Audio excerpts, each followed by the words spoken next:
రోజున గుంటూరు జిల్లాలో కాంగ్రెస్ పార్టీ ఆధ్వర్యంలో జగన్మోహన్ రెడ్డి ప్రభుత్వం షర్మిలమ్మ గారు కాంగ్రెస్ పార్టీ అధ్యక్షుడు బాధ్యతలు స్వీకరించిన తర్వాత సోషల్ మీడియా మాధ్యమాల ద్వారాగా షర్మిలమ్మని చెల్లెలని కూడా చూడకుండా అసభ్య పదజాలాలతో సోషల్ మీడియాలో ట్రోల్ చేయడాన్ని కాంగ్రెస్ పార్టీ తీవ్రంగా ఖండిస్తూ ఉన్నాం.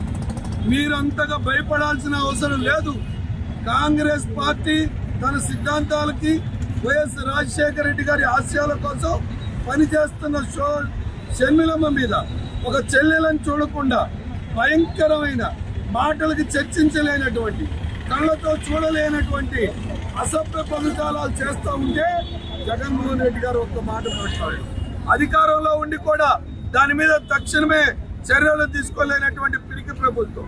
అది ఒకటే కాదు, ఇవాళ షర్మిలమ్మ గారికి గతంలో 4+4 గన్మ్యాన్లు ఉండేటటువంటి పరిస్థితి.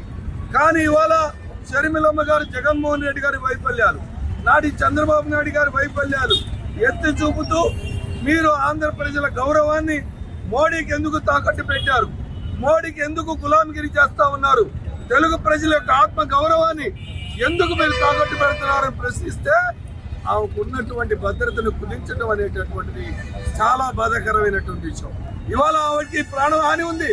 ఎక్కడ చూసినా కూడా వివేకానంద రెడ్డి గారి హత్య కేసులో వాళ్ళ బాబాయికి న్యాయం జరగాలని చెప్పి, సునీతమ్మకి వాళ్ళ కుమార్తెకి న్యాయం జరగాలని చెప్పి పోరాటం చేస్తున్న షర్మిలమ్మ గారి మీద ఇటువంటి అసభ్య పదజాలం, ఇటువంటి భద్రతా కుదింపులకు వ్యతిరేకంగా ఇవాళ గుంటూరు కాంగ్రెస్ పార్టీ ఆధ్వర్యంలో ఒక నిరసన కార్యక్రమం, ఈ ప్రభుత్వానికి కలుగుప్పు కలగాలనేటటువంటి కార్యక్రమాలు ఇవాళ రాబోయేటటువంటి రోజుల్లో డీజీపీ గారిని గడిచిన 3 రోజుల నుంచి టైం అడుగుతా ఉన్నాం. డీజీపీ గారు, ఇవాళ మా షర్మిలమ్మ గారికి జరుగుతున్న అన్యాయం మీద మేము కలవాలి అంటే ఇంతవరకు టైం ఇవ్వలేనటువంటి పరిస్థితి. అట్లానే గవర్నర్ గారిని కూడా కలిసి వెంటనే దీనికి ఇంటర్వెన్షన్ జరగాలి అని చెప్పి డిమాండ్ చేసేటటువంటి క్రమంలో ఇవాళ కాంగ్రెస్ పార్టీ ఆధ్వర్యంలో ఒక నిరసన కార్యక్రమం తీసుకున్నామని చెప్పి మీ ద్వారాగా తెలియజేస్తూ మరొకసారి జగన్మోహన్ రెడ్డిని హెచ్చరిస్తా ఉన్నాం. దమ్ము ధైర్యం ఉంటే షర్మిలమ్మ గారు అడిగిన ప్రశ్నలకు సమాధానం చెప్పండి.